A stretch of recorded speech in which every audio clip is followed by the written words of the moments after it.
प्यार वो एहसास है जो हर किसी को नहीं होता। प्यार वो महसूस है जिसके अंदर खो जाने का दिल करता है। यही एक एहसास मैं आपको बताना चाहता हूं। शाम का समय था। मैं अपने दोस्त का इंतजार कर रहा था। स्टेशन के बाहर हम लोग का बाहर कहीं घूमने जाने का प्लान था और मैं जल्दी पहुंच गया था। कुछ समझ नहीं आ रहा था कि मैं क्या करूं। मैं स्टेशन के पास जाके बैठ गया। तभी कुछ ऐसा हुआ कि मेरी जिंदगी एक अलग मोड़ लेने वाली थी। स्टेशन की तरफ मैं देख रहा था कि मेरा दोस्त आया कि नहीं, तभी अचानक से मेरी नजर एक लड्डी आकी पर पड़ी डी। वो जो वक्त था, मैं पूरी तरह कुछ देर के लिए थम सा गया था। मैं सब भूल गया था कि मैं कहां हूं, क्यों हूं। बस मेरी आंखें उस लड्डहाकी की तरफ से हट ही नहीं रही थी और इस तरह से मैं उसे देखता ही जा रहा था। उसकी मासूम चेहरा, उसकी छोटी छोटी आंखी, उसके मासूम सा चेहरे पे वो मासूम सी उसकी हंसी, जैसे मानो कोई परी हो वो। उसे देख पहली नजर में मानो दिल को कुछ होने लगा था। क्या वो प्यार था? मुझे नहीं पता। बस दिल बोल रहा था कि मेरा दोस्त कुछ देर बाद आए या ये वक्त रुक जाए। मुझे उसका नाम जानना था।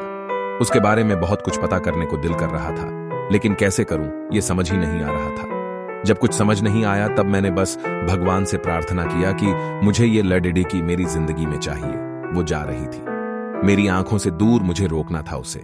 उससे बातें करना था, उससे दोस्ती करनी थी और उसे अपने दिल की बात बतानी थी। लेकिन कैसे? यही सवाल बस बार बार मेरे मन में आ रहा था और मुझे बेचैन किए जा रहा था। मैंने फिर सोच लिया कि मेरी आंखों से दूर होने से पहले मुझे इसका नाम पता चल जाए तो मैं इससे अपना बनूंगा और शायद भगवान ने ही उसे भेजा होगा मेरे लिए, ये मैं समझूंगा। तभी भगवान ने चमत्कार कर दिया। पीछे से आवाज आया, प्रिया मैं यहां हूं। फिर वो पीछे देखी तो मैंने देखा वहां से एक लड्डी डी की आवाज दी और वो उसका पास चली गई। तभी मैं समझा उस लड्ढीकी का नाम प्रिया था। मैं खुश हो गया और उस लड्ढीकी को मन किया जाके धन्यवाद बोल दूं, क्योंकि उसी के वजह से मुझे उसका नाम पता चला। बस तभी मैंने ठान ली, अब उसे अपना बनाना है, उसे अपनी जिंदगी में लाना है। फिर तभी मैं उसके पीछे जाने लगा कि अचानक ही पीछे से एक हाथ आया। पीछे देखा तो दोस्त आ गया था। अब मैं क्या करूं समझ नहीं आ रहा था। मैं क्या बोलूं उससे, कैसे मना करूं उससे, कैसे जाऊं मैं उसके पीछे। मैं इसी सोच में लगा रहा। तब तक वो मेरी आंखों से दूर जा चुकी थी। दिल मानो रोने लगा था और तभी मानो ऐसा लगा कि जैसे सब कुछ एक सपना सा था। बस और आंखें खुल गया तो सपना टूट गया।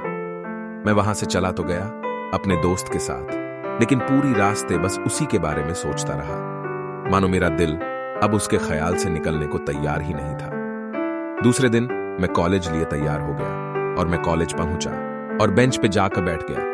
तभी दोस्त ने बुलाया और कहा, देख अपने कॉलेज में एक नई लल्डी डीडी की आई है। मेरा मन अभी भी बस उसी के ख्यालों में डूबा हुआ था। आंखों से उसका चेहरा मनो हट ही नहीं रहा था। वो बार बार मुझे आवाज दिए जा रही था। तभी मुझे गुस्सा आया और पीछे उससे बोलने जा ही रहा था कि मैं रुक सा गया। मेरी नजर मानो फिर से एक बार सपनों में चला गया। मैंने देखा कि वही थी। मानो जैसे मेरी खुशी का कोई ठिकाना नहीं रहा। मैं खुद को रोक ही नहीं पा रहा था और मेरे समझ में ही नहीं आ रहा था कि मैं क्या करूं, क्या बोलता मैं। बस जाके अपने दोस्त के गले लग गया और हंसने लगा। तभी पता चला वह नई लड़की थी जो कॉलेज में आज पहला दिन आई थी। मैं तो मानो हवा में उड़ने लगा। फिर मैंने एक दिन अपने दोस्त को बताया कि ऐसा ऐसा है। उसने कहा, जाके बोल दे उसे अपने दिल की बात। लेकिन मैं डरता था कि वो क्या कहेगी, क्या लगेगा उसे। यही सोच के मैं हमेशा रुक जाता था। मैं सोचने लगता था कि कहीं वो मेरी बातें सुन के मुझसे दूर न हो जाए। मैं उससे दूर नहीं होना चाहता था। मुझे ये एहसास हो गया था कि शायद वो भी मुझे पसंद करती थी, लेकिन वो कभी कुछ नहीं कहती थी। उसे लगता कि मेरे मन में उसके लिए कुछ नहीं है, लेकिन वो क्या जाने कि उसे पहली नजर में देख के ही मैंने उसे अपना दिल दे चुका था। दिन बीतते गए, हम लोग एक अच्छे दोस्त की तरह साथ रहते और बातें करते थे, लेकिन न कभी मुझे हिम्मत हुआ उससे कुछ भी कहने का ना, और ही उसे वक्त बीत गया और इस तरह हम लोग की पढ़ाई पूरी हो गई। लेकिन मेरे दिल में उसके के लिए अभी भी पहला और आखिरी प्यार था, और शायद उसके लिए भी। और इस तरह से हमें सबको अलग अलग कंपनी में जॉब लग गई थी। तभी बस एक दिन मैंने सोच लिया कि अब बस मैं उससे कल जाके दिल की बात बता दूंगा। मैं अगले दिन सुबह उठा और मैंने उसे फोन किया और उससे कहा कि मुझे मिलना है उससे। उसने मिलने के लिए हाँ कर दिया और इस बात से मुझे बहुत खुशी मिला। हम लोग ने एक समय निर्धारित किया था और मैं समय से पहले वहां उसका इंतजार कर रहा था। तभी मेरी नजर उस पे पड़ी ढी। वही कपड़े, वही बैग, वही छोटी छोटी आंखें और चेहरे पे वही प्यारी से मुस्कान, मानो ऐसा लग रहा था कि वही पहला दिन हो जब मैंने उसे पहली बार देखा था। वो धीरे धीरे आ रही थी, मैं तो बस उसे देखता ही जा रहा था।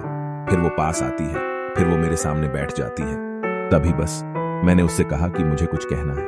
उससे फिर तभी उसने भी कह दिया कि मुझे भी कुछ कहना है तुम्हें। मैं खुश हो गया, मुझे लगा कि आज वो भी अपने दिल की बात बोल देगी। फिर मैंने उससे कहा दिया कि तुम पहले बोल दो। उसने तो पहले मना किया पहले बोलने से, लेकिन मैंने ही जिद कर दिया कि पहले तुम बोले, और वो बोलने जा रही थी। मानो मेरी सांस रुक गए थे। उसकी बातें सुनने के लिए सब कुछ थम सा गया, बस ऐसा लगा मैं। और वो और कुछ नहीं है आसपास। फिर उसने अपने बैग से एक कार्ड निकाला और दिया मुझे। वो जो पल था, वही पहला पल जब मुझे लगा कि मेरा सपना था और सपना टूट गया। उस कार्ड में उसकी शादी का आमंत्रण था। बस फिर क्या, सब कुछ वहीं रुक गया। शायद मैंने बहुत देर कर दी उससे अपनी दिल की बात बताने में, शायद बहुत बहुत देर। फिर उसने मुझसे पूछा कि तुम क्या कहना चाहते थे। मैं क्या कहता, तब बात बदल दी और वो चली गई और मैं वहीं बैठे रह गया। मुझे उसे अपना बनाने का बस एक सपना ही था शायद, जो एक समय पे आकर टूट गया। वो आज का दिन और पहला दिन, मानो क्यों आया था मेरी जिंदगी में, अब तक ये बात समझ नहीं आया। पहला दिन भी एक सपने की तरह आई और कुछ देर बाद टूट गई।